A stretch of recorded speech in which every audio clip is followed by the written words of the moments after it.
મહાદેવ નલિયાની પરંપરા મુજબ ગોસ્વામી સમાજ પ્રેરિત અને સમસ્ત સનાતન હિન્દુ સમાજ આયોજિત આજે મહાશોભાયાત્રાનું આયોજન કરવામાં આવેલ.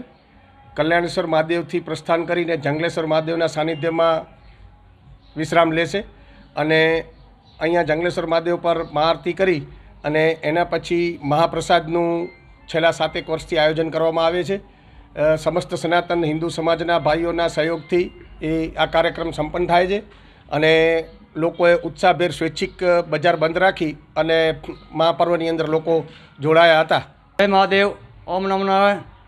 આજે 2024 મહાશિવરાત્રિ પર્વ નિમિત્તે દશનામ ગોસ્વામી આયોજિત અને સમસ્ત હિન્દુ સમાજ સાથે રહી અને નલિયા મુકામે રવાડીનું આયોજન, મહાપ્રસાદનું આયોજન અને ભવ્ય શોભાયાત્રા નીકળી, જેમાં રવાડીમાં દરેક હિન્દુ સમાજના ભાઈઓ બહુ લાગણીથી જોડાયા અને રવાડીને ભવ્ય બનાવી હતી.